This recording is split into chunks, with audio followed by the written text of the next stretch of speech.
Quero hoje dar continuidade à série que nós começamos. Eu comecei há 2 semanas atrás, semana retrasada, uma série chamada Play, A Vida Continua, né? Vira para quem está do teu lado e fala: a vida continua, segue, né? Bora lá, vamos, hashtag dê um play na sua vida, né? Hashtag dê um play na sua vida. E na primeira semana, nós conversamos um pouco sobre esse processo de nós retomarmos aquilo que nós paramos na vida. O problema não é parar alguns momentos da nossa vida. O problema é a gente viver parado, viver pausado, né? Então nós falamos um pouquinho disso. Eu falei na semana retrasada. Semana passada o pastor Rafael trouxe uma palavra tremenda, falando sobre a mesa como um lugar de recomeço.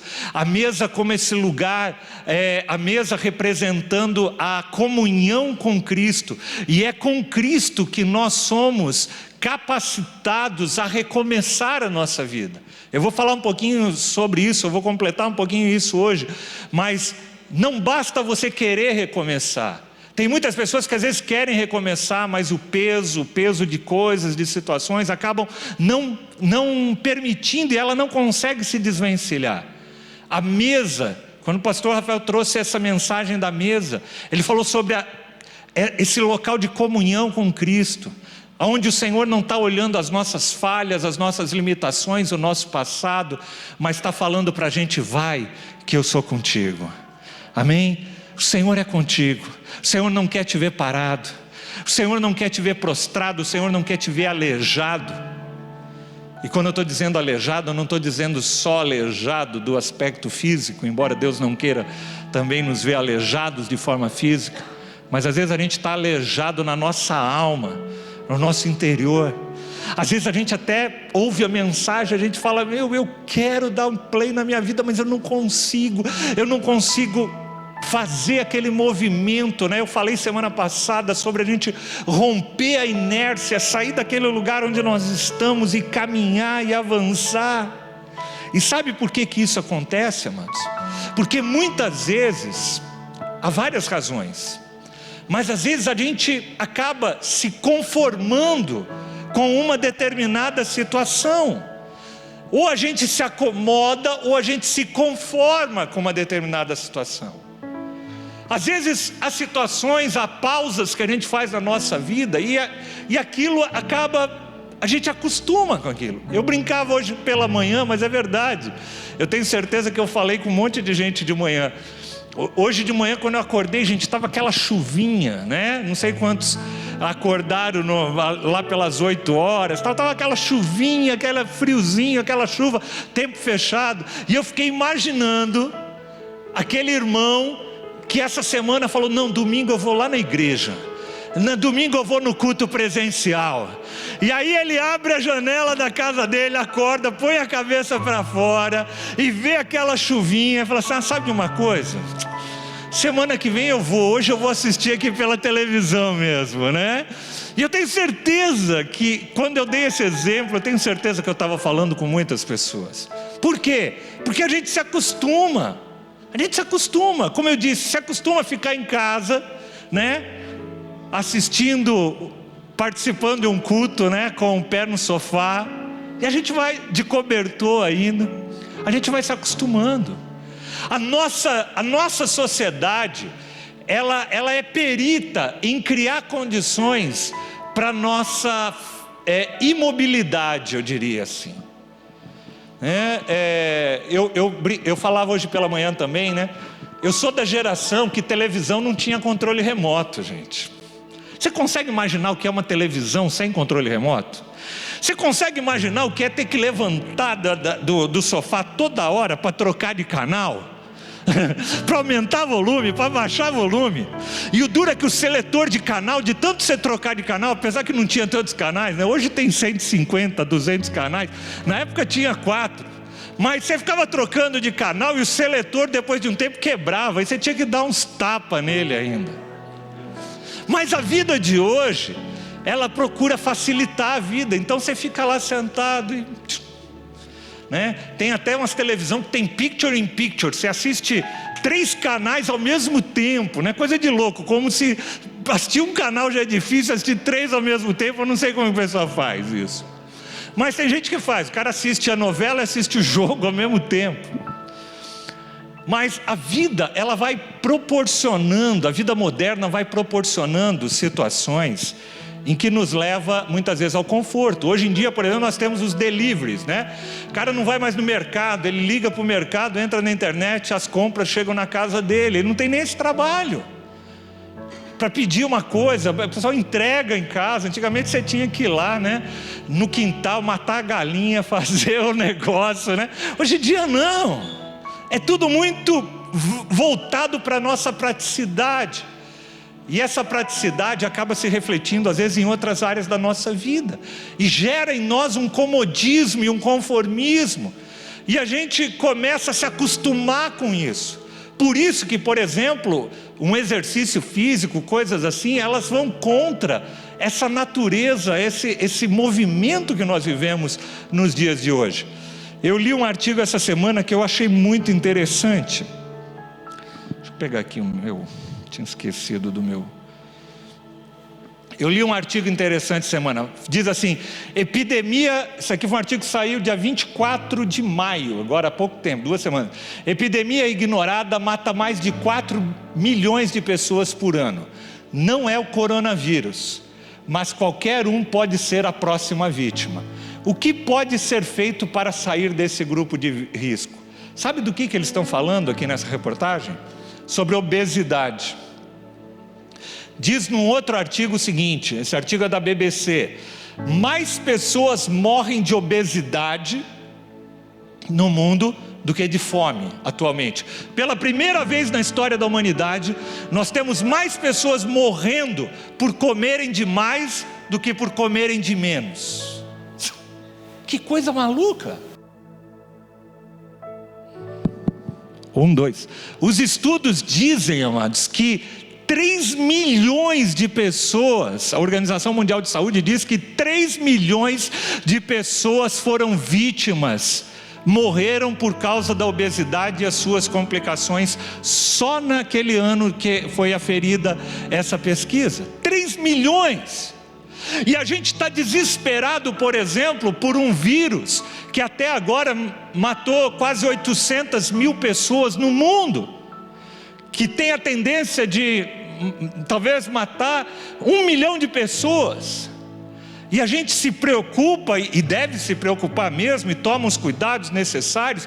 Só que a gente toma os cuidados necessários às vezes para não contrair um coronavírus, mas não toma cuidados necessários com algo que às vezes vai envolver de nós disciplina, vai envolver de nós comportamentos, restrição, deixar de comer alguma coisa, de fazer exercícios, de outras coisas. Eu estou falando isso, amados, para que a gente possa ter a clareza de como há comportamentos na vida da gente que a gente vai se acostumando e vai paralisando com eles.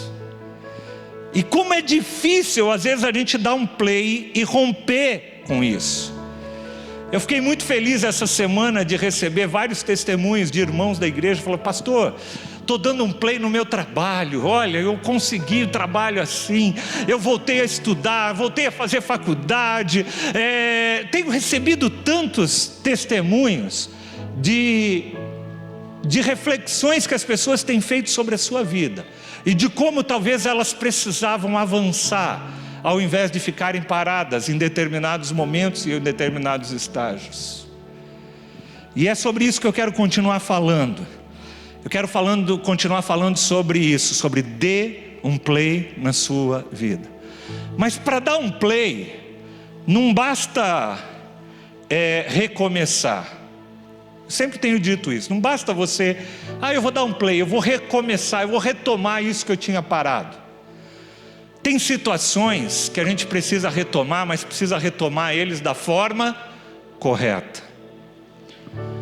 Por exemplo, eu falava hoje pela manhã, ao longo da minha vida como pastor, eu já acompanhamos vários casos de famílias, por exemplo, casais que tiveram problemas no seu relacionamento conjugal e se separaram, e depois eles se abriram para o agir de Deus, para o trabalhar de Deus, e eles decidiram voltar e continuar aquilo que eles haviam parado, o casamento que eles haviam interrompido. Cada um, a gente tem casos aqui na igreja de casais que chegaram a se separar no papel, no cartório e tudo, e voltaram ao cartório e se casaram novamente para reconstituir a sua vida. Mas sempre que um casal desses me procura e fala: pastor, eu quero retomar minha vida, eu quero reconstruir novamente com a minha esposa, na nossa vida, aquilo que a gente parou, eu sempre digo para esses casais uma coisa: não basta você recomeçar, você tem que recomeçar agora da forma correta. Porque se ela não recomeçar da forma correta, sabe o que vai acontecer? Ela vai recomeçar e daqui a 3, 4, 5 meses, 1 ano, vai parar de novo. Porque o cerne, a raiz daqueles problemas que geraram aquela paralisação estão ali presentes. Então não basta a gente querer dar um play. Em muitas situações nós precisamos parar e refletir, para que ao dar o play, possamos fazê-lo de forma correta. E eu quero ir com vocês para um texto que está lá na carta de Paulo a Filipenses, capítulo 3, versículo 12, que diz assim: não que eu já tenha obtido. Vou fazer o seguinte, eu vou começar no versículo 10. Versículo 10, o apóstolo Paulo começa falando assim: eu quero conhecer mais a Cristo, eu quero conhecer a Cristo.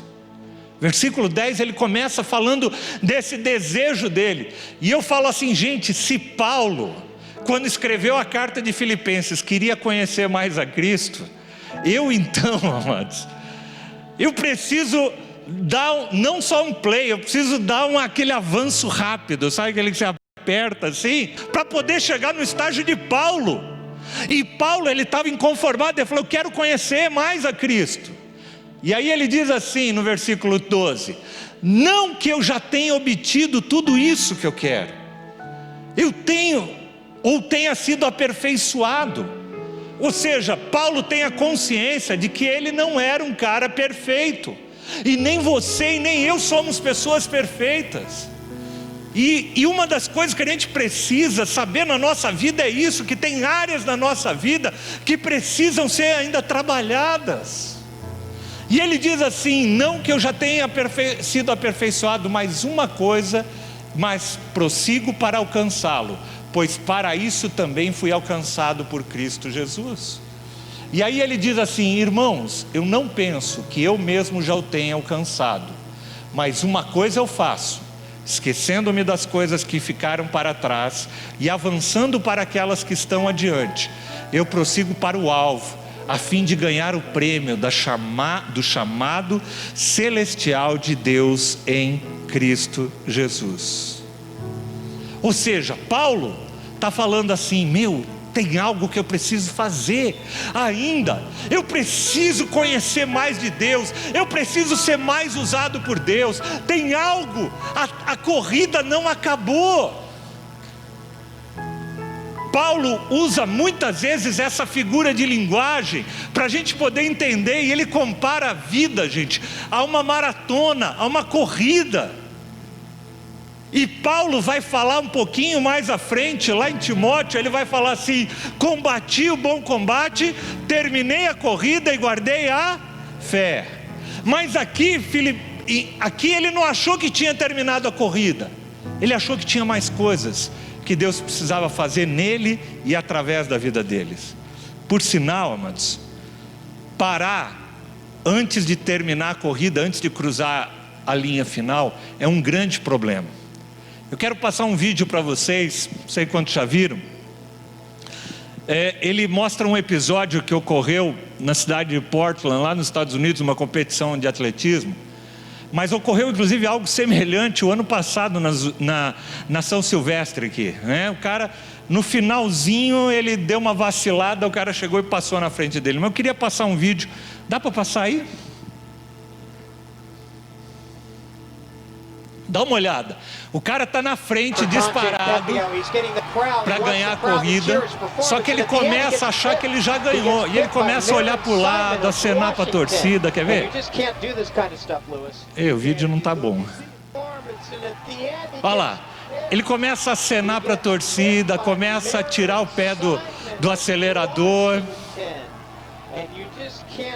e o outro cara passa ele.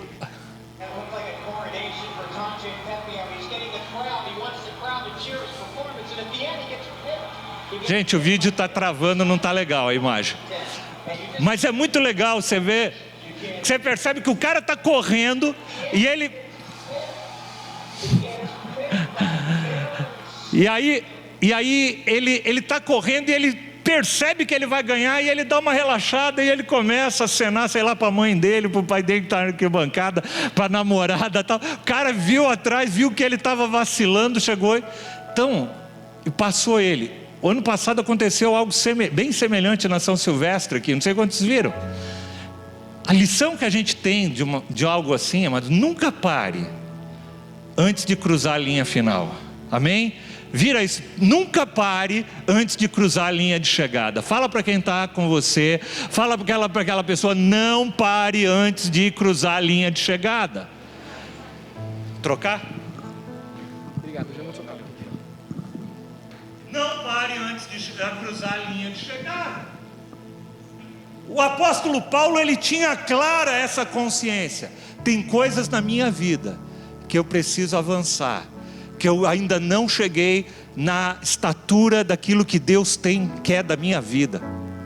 E eu quero fazer uma transposição disso que Paulo está falando para a nossa vida, para o nosso dia a dia. Será que o teu casamento, você que é casado, será que o teu casamento já chegou naquele estágio que Deus espera de você, do teu relacionamento com o teu cônjuge? Será que a tua vida profissional, tua vida ministerial, teu ministério, a tua célula, será que você já chegou naquele estágio que Deus está esperando de você? Você já parou para pensar nisso? Ou será que você tirou a pé do acelerador antes da hora? E é sobre isso, e é para que a gente evite isso, para que a gente possa dar um play, para que a gente possa sair desse lugar. E tem alguns passos, e tem alguns pré-requisitos. E o para que a gente possa dar play na nossa vida, a gente precisa ter uma coisa chamada insatisfação. Olha o que o apóstolo Paulo diz, tanto no verso 12 quanto no 13, ele diz assim: irmãos, eu não penso que eu já tenha alcançado. Ou seja, Paulo, ele está insatisfeito com aquilo que ele já caminhou até ali, ele sabe que tem mais. Por isso que eu digo, amados, a insatisfação é o primeiro passo para a gente poder tomar atitude, porque se você não estiver insatisfeito, você vai sempre continuar da forma como você está. Se você não estiver insatisfeito com o teu casamento, e quando eu estou falando insatisfeito, eu estou falando no sentido de você olhar e saber, falar assim, a gente precisa ainda melhorar nessa área, a gente precisa melhorar naquela área, a gente precisa melhorar na forma como nós nos tratamos um ao outro, nós precisamos melhorar essa área. Se a gente não tem essa consciência, sabe o que a gente faz? A gente faz aquilo que muitos casais que você conhece faz. Eles vão empurrando a vida com a barriga, e passa 20, 30 anos, ela falou, mas a vida é assim mesmo, o casamento é assim mesmo. Isso é conformismo. E quem está conformado e quem está cômodo jamais vai dar um play na sua vida. Isso serve para o nosso relacionamento com Deus. Eu estou falando, gente, Paulo fala que ele ainda não alcançou o conhecimento, a comunhão com Cristo que ele gostaria. E às vezes nós cristãos já estamos conformados. Fala assim, olha, eu já fui no culto uma vez por semana, eu dou meu dízimo, tá bom. Tem gente que vai no culto uma vez por mês. Fala, não, tá bom, uma vez por mês tá bom. E o relacionamento dele, ele lê lá alguns versículos de vez em quando na Bíblia e ele acha que tá bom. E Deus está falando, tem mais, tem mais. Vira para quem está do teu lado e fala, tem mais. Tem mais para a tua vida ministerial, tem mais para a tua vida profissional, tem mais. Deus tem mais para a nossa vida. A insatisfação, gente, é aquilo que nos tira da inércia. A insatisfação é aquilo que faz a gente romper limites. Paulo está falando, gente, eu não penso que eu já tenha alcançado. O grande inimigo para a gente dar play na nossa vida é quando a gente está contente e satisfeito com tudo que está acontecendo conosco. E aí, a gente cai às vezes num grande problema, que a gente começa a se comparar às vezes com pessoas que são piores que a gente, né? Eu já dei esse exemplo aqui, mas volto a dizer, você já viu criança que chega com o boletim para o pai, e o pai olha e fala, filho, mas você tirou 5 em matemática? É, pai, mas teve um monte de criança na classe que tirou 4, 3. Ou seja, quem tirou 5 está melhor. Só que eu nunca vi uma criança falando, pai, eu tirei 5, sabe o que é? Mas fulano tiraram 10. A gente sempre, para justificar nossa inércia, para justificar nossa posição, a gente se compara com aqueles que produzem menos, que estão parados mais do que a gente. Fulano de tal está. Sabe, amados? A gente não tem que se comparar nem com aqueles que estão à frente, nem com aqueles que estão atrás. Nós temos que comparar com Cristo. A palavra, pare de se comparar com os outros e comece a se comparar com Cristo. Ou seja, o que Cristo faria no meio dessa situação? O que Jesus quer que eu viva no meu casamento? O que Jesus quer que eu viva na minha vida profissional? Comece a se comparar com Cristo. Porque a Bíblia diz que Jesus, Ele é a estatura do varão perfeito. Ele é a medida do homem de Deus, do Filho de Deus, daquilo que Deus tem de plano, de projeto para a minha vida e para a tua vida. Ele é o referencial. Comece a se comparar nele e comece a falar assim, puxa vida, eu preciso crescer nessa área. Eu preciso crescer nessa área para ser mais parecido um pouco com Jesus Cristo. Eu preciso crescer na minha mansidão. Eu preciso crescer na minha forma de falar. Eu preciso crescer na minha paixão pelo Pai, para eu ser mais parecido com Cristo. Cristo é a nossa referência. Cristo é a estatura. Só insatisfeitos, amados, dão play na sua vida. Pessoas que são conformadas, elas nunca vão dar play, elas sempre vão continuar a vida inteira delas assim. Eu não sei se você conhece gente que sempre vive sempre do mesmo jeito. Você sabe que ela podia ter uma vida muito diferente, mas ela não se move daquele lugar. Eu queria, paralelo com o texto de Filipenses, eu queria fazer uma referência do Antigo Testamento. E lá no Antigo Testamento, eu gosto muito de uma passagem do livro de Ruth. A história de Ruth e Noemi, para mim, é uma história tremenda e inspiradora. Lá no livro de Ruth, diz assim, Ruth diz assim, só um minutinho. Não me chamem de Noemi, melhor que me chamem de Mara, pois Todo-Poderoso tornou minha vida muito amarga. Só para você entender, se você não conhece a história de Ruth e Noemi é a história de uma mulher e a sua nora, que perderam respectivamente os seus maridos. As duas perderam os seus maridos e ficaram viúvas no meio da terra de Moabe, numa época de fome, numa época de escassez, numa época onde a mulher não tinha condição de se autossustentar. E diante daquela catástrofe que veio sobre a vida delas, Noemi, que era a sogra de Ruth, faz essa declaração. Ela fala assim, olha, não me chame mais de Noemi. E a palavra Noemi significa agradável, ou seja, para de me chamar de agradável. Sabe por quê? Porque eu me tornei alguém amargo agora. Me chamem a partir de agora de amarga, de Mara, que significa amarga. Você conhece gente que se tornou amarga na vida? Você conhece gente assim?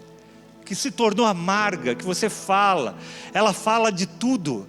Tudo que você vai falar com ela, ela te dá uma resposta negativa, ela faz uma ponderação, uma consideração negativa sobre aquilo. A vida se tornou amarga para ela.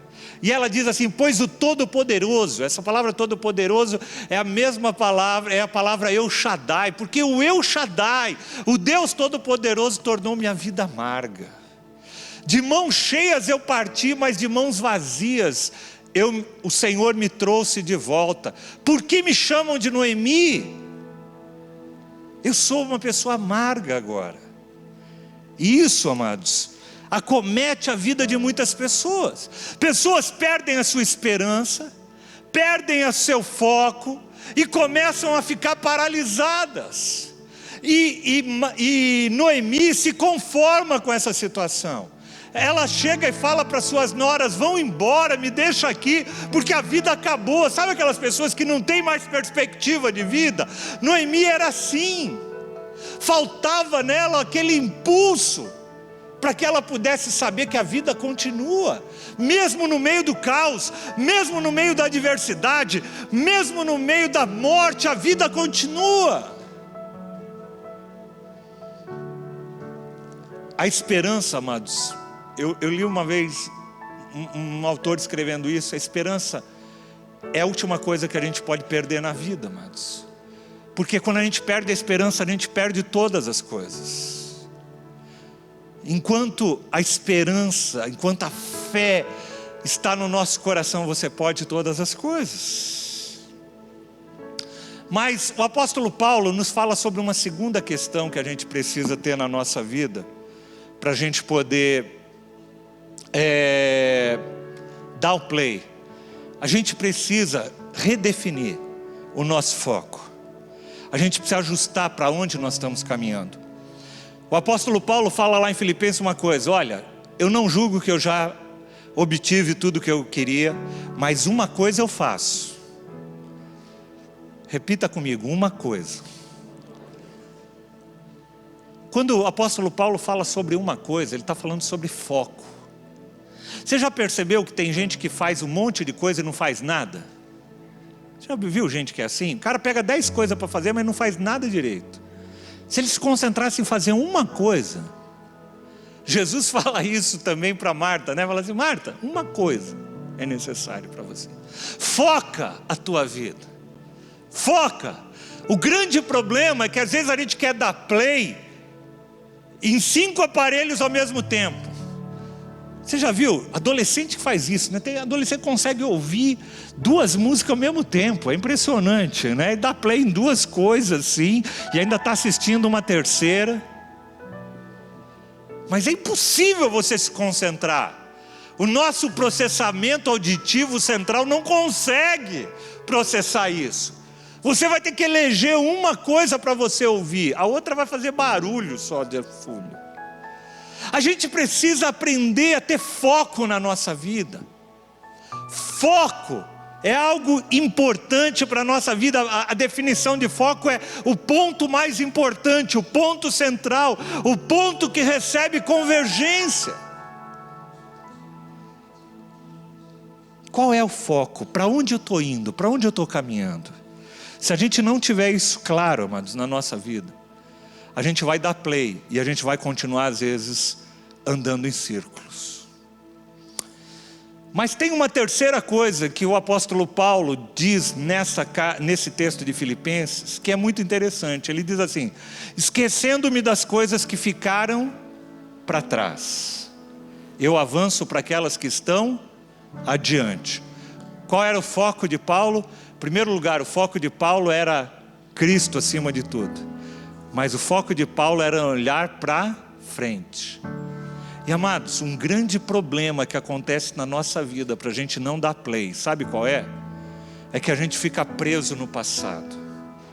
O grande problema, um dos maiores problemas que há no ser humano para ele não retomar, para ele não evoluir, para ele não continuar, é porque ele fica preso no passado. E ele pode ficar preso no passado por duas razões. Ou porque o passado foi muito bom e ele acha que ele nunca mais vai conseguir viver aquilo bom que ele teve lá atrás, né? Tem gente que é assim. Ele teve uma experiência, um relacionamento que talvez tenha sido muito bom, uma trajetória, um momento profissional que foi muito bom, e ele acha que aquilo nunca mais vai se repetir, então ele para, a vida dele estaciona, e ele não sai do lugar. Um exemplo disso a gente pode ver lá no livro de Zacarias, quando ele fala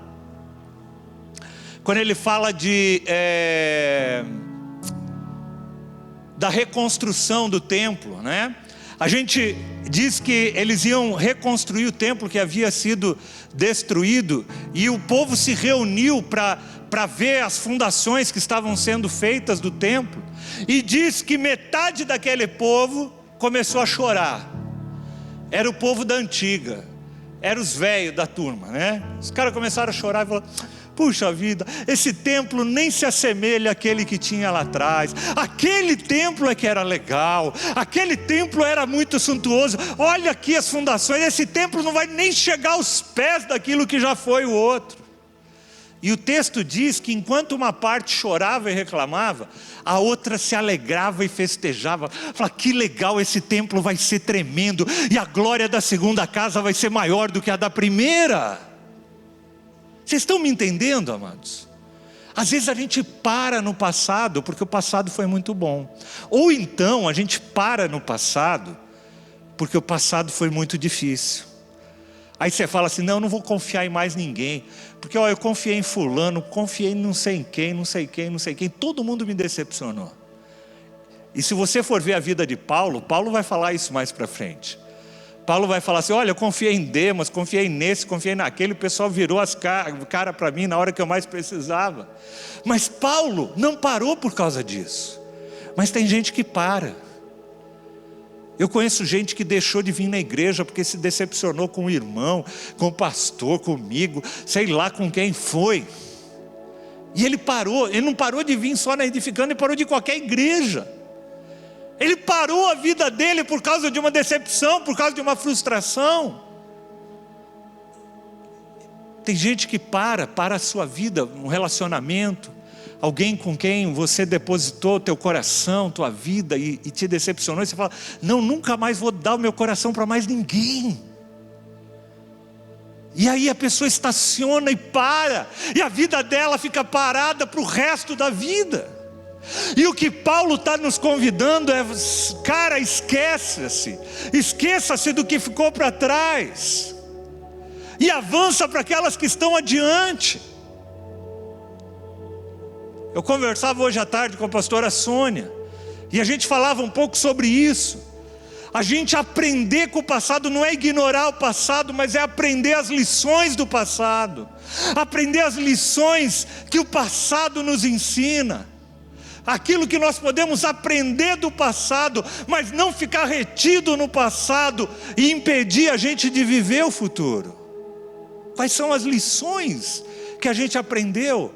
Puxa, talvez eu confiei naquela pessoa de uma forma muito cega, de uma forma muito inconsequente, e agora eu preciso recomeçar, mas recomeçar da forma correta, não deixando de confiar em mais ninguém, mas confiando da forma correta. Direção, para onde nós vamos? Para onde nós estamos indo? Esquecendo-me das coisas que ficaram para trás. Lá no livro de Ruth, é interessante,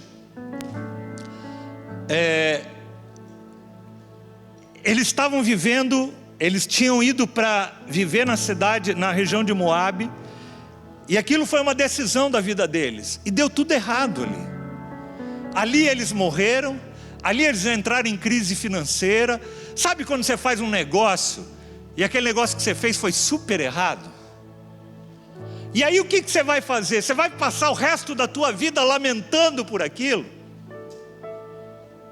E assim o texto diz lá em Ruth capítulo 1 versículo 22. Foi assim que Noemi voltou das terras de Moabe com a sua nora Ruth, a moabita.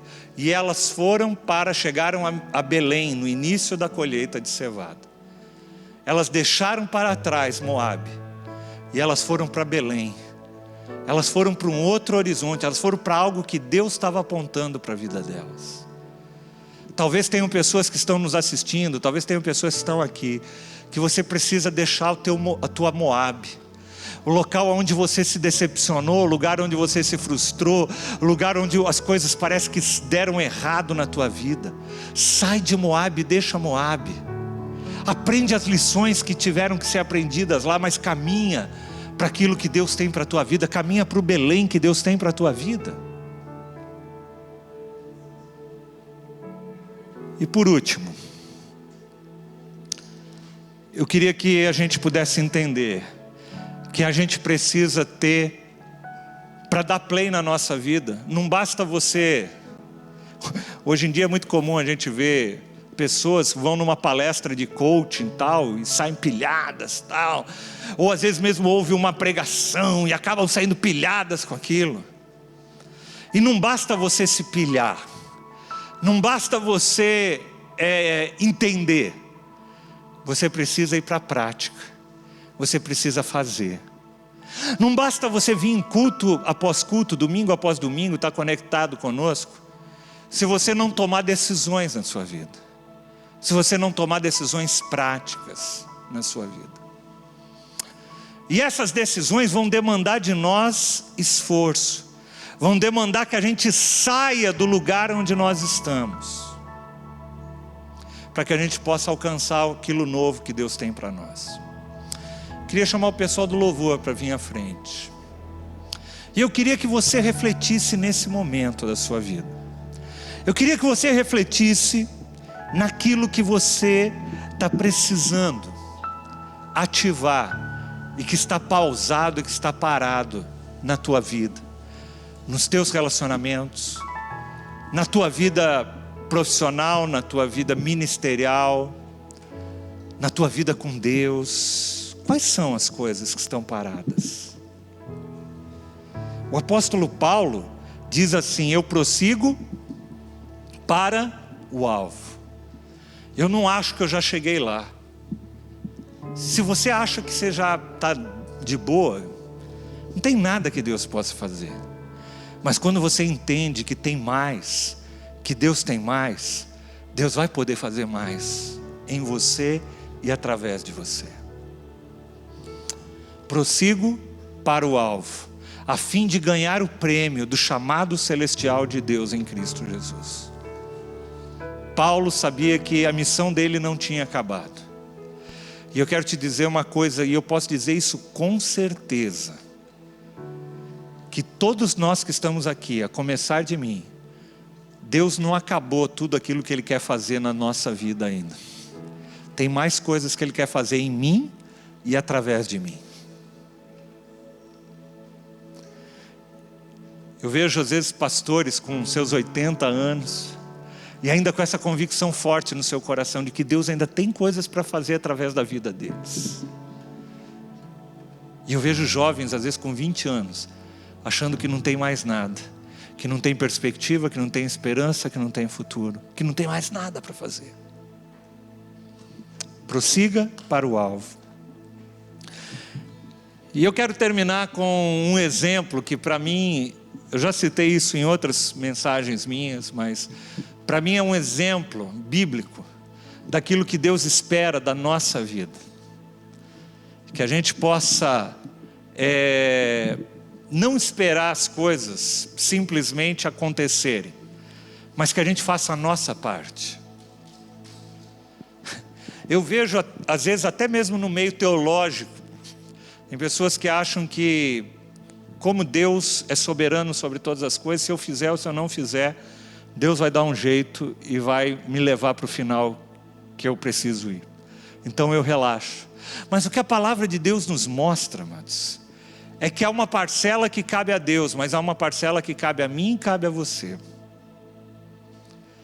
A pastora Sônia fala muito sobre #uma vida responsável. Deus faz o sobrenatural à medida que eu faço aquilo que é natural. Deus faz o extraordinário quando eu faço aquilo que é o ordinário. Quando a gente não faz isso, quando a gente terceiriza, ou quando a gente não dá o start, quando a gente não aperta o botão da nossa vida, quando a gente não toma a decisão de caminhar, de evoluir, de melhorar na nossa vida com Deus, no nosso casamento, no nosso trabalho, se você não tomar essa decisão e der os passos, nada vai acontecer. Deus não vai te pegar pelo braço e vai fazer você caminhar. Deus vai falar para você, como Jesus falava: o que você quer? Você quer andar? Ah, então tá bom. É interessante porque Jesus, ele, nos milagres que ele faz, ele não pega o cara e fica levantando o cara para o cara andar. Ele fala para o cara o quê? Pega o teu leito agora e anda, cara. Vai, faz a tua parte, caminha. E no livro de Ruth, me chama muita atenção, porque Ruth e Noemi vão para Belém, e quando elas chegam em Belém, elas estão ali sem alimento, sem perspectiva, né? E Ruth, num determinado dia, disse para sua sogra, fala assim: eu vou recolher espigas no campo, daquele que me permitir. Eu não sei se você entende o que essa frase significa. Recolher espigas naquela época seria algo semelhante ao que hoje talvez fosse ir na feira na hora da xepa. Sabe, quando você vai na feira e é o final da feira, que os feirantes estão guardando todas as coisas, e aí tem um negócio, um vegetal que está mais amassado, está um pouco, uma pontinha estragada, ele deixa ali no chão para o lixeiro depois levar. E aí aquelas pessoas passam, e aquilo que o lixeiro desprezou, que o feirante desprezou, essa pessoa vai ali, pega aquele alimento, quebra a ponta que está estragada e leva o resto para sua casa. O que Ruth decidiu fazer nesse dia era mais ou menos isso. Eles faziam a colheita das espigas, e quando eles faziam as colheitas, algumas caíam pelo meio do caminho e sobravam, ficavam lá jogadas no chão, estragadas. E Ruth foi pegar essas espigas que sobravam ali. Sabe, amados, às vezes a gente é cheio de orgulho, às vezes a gente é cheio de resistência para dar play na nossa vida. Às vezes eu falo: não, eu não vou dar o braço a torcer, eu não vou perdoar, eu não vou andar a segunda milha, eu não vou fazer isso. Eu quero te dizer uma coisa: o Senhor, para nós darmos play, a gente precisa lidar com o nosso orgulho, e a gente precisa tomar uma atitude na nossa vida.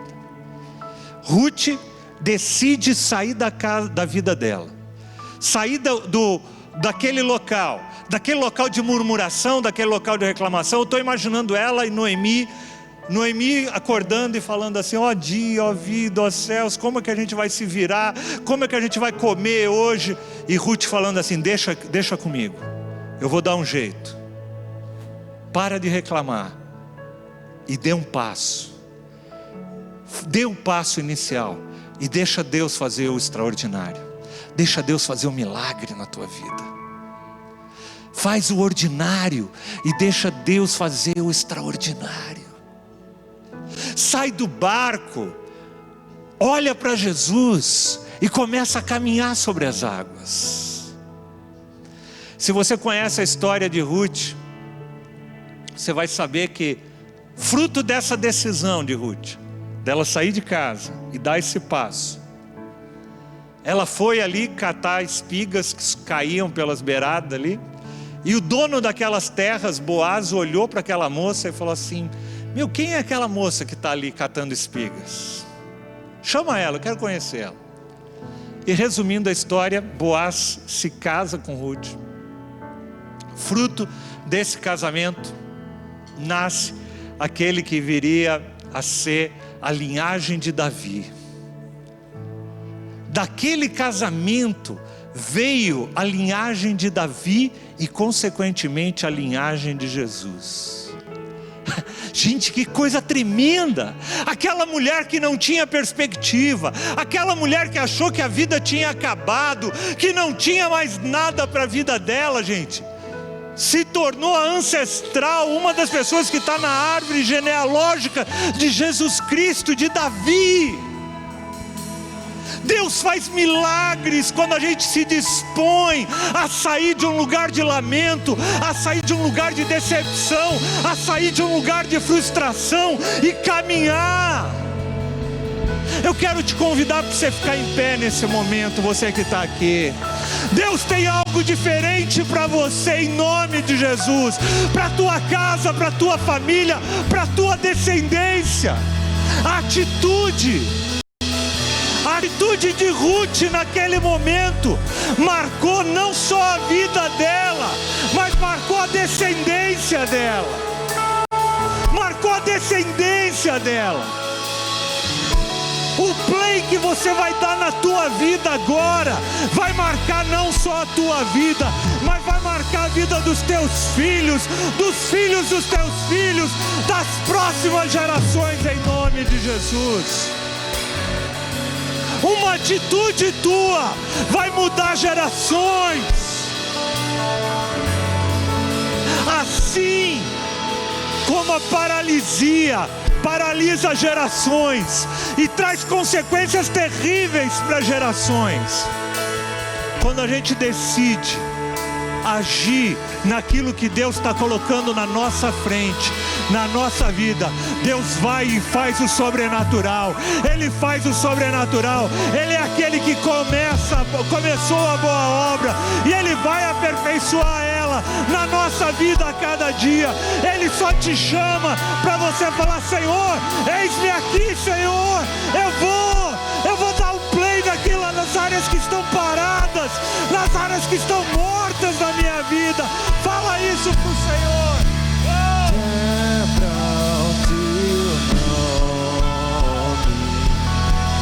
Tudo é pra tua glória.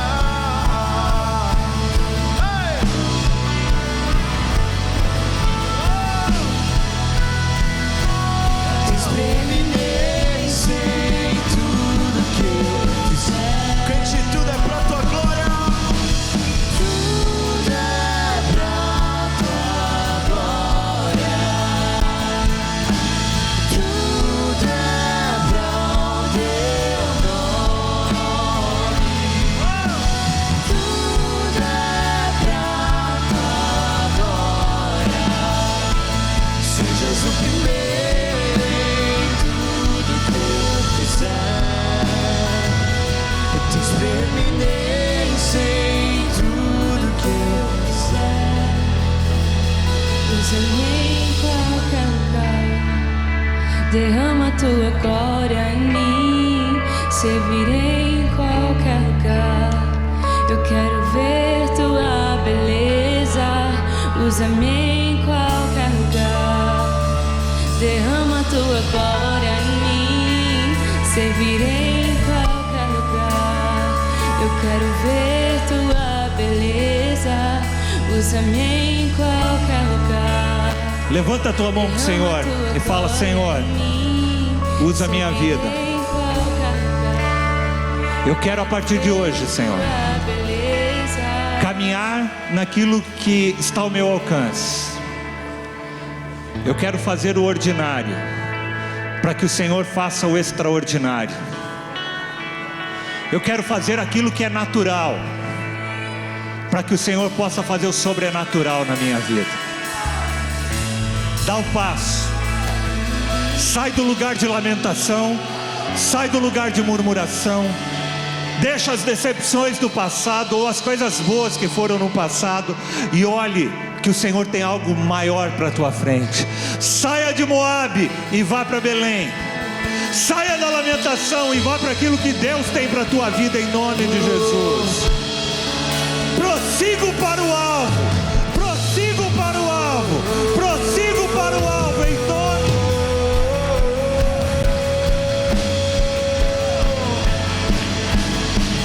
Mesmo que eu não veja, Ele faz. Mesmo que eu não sinta, Ele toca. Ele nunca E Ele vai continuar. Ele nunca parou. Mesmo que eu não veja, Ele faz. Mesmo que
tu és, esse é quem tu és, esse é quem tu és, esse é quem tu és. Aleluia! Esse é o nosso Deus.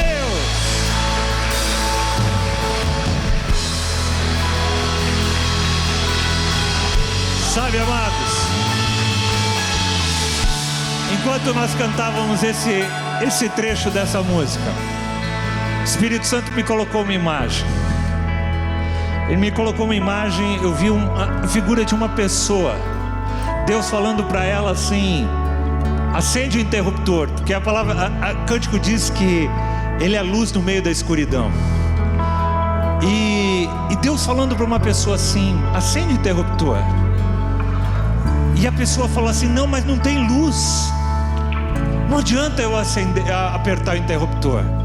E Deus falava para ela assim: vai, aperta o interruptor. E ela falava: não, mas não tem luz. E aí ela vence esse momento e ela aperta o interruptor e houve luz naquele lugar. Deus é aquele que traz luz no meio da escuridão. Mesmo quando você acha que não tem luz, Deus traz luz. Mas Ele quer que você vá e aperta o interruptor da tua vida em nome de Jesus. Que o amor do nosso Deus, que a graça do Senhor Jesus, que o consolo e a direção do Espírito estejam sobre a tua vida em nome de Jesus. Deus abençoe. Luz na escuridão, meu Deus, esse é quem tu és. Caminho, Deus de milagres, Deus de promessas.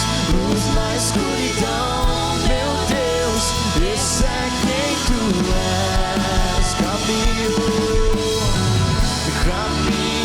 Deus de milagres, Deus de promessas.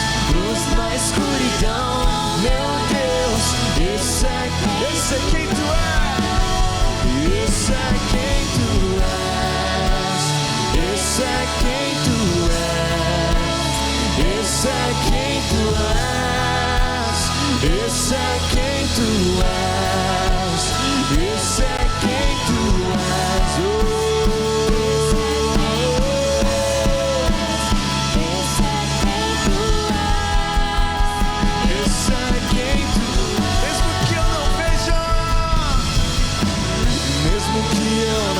Ele faz, mesmo que eu não sinta, Ele toca. Ele nunca parou. Ele nunca parou. Mesmo que eu não veja, Ele faz. Mesmo que eu não sinta, Ele toca. Ele nunca parou. Caminho, Deus de milagres, Deus de promessas, luz na escuridão, meu Deus, esse é quem tu és. Caminho, Deus de milagres, Deus de promessas, luz na escuridão, meu Deus, esse é quem tu és. Esse é quem tu és. Esse é quem tu és. Esse é quem tu és. Esse é quem tu és. Esse é quem tu és.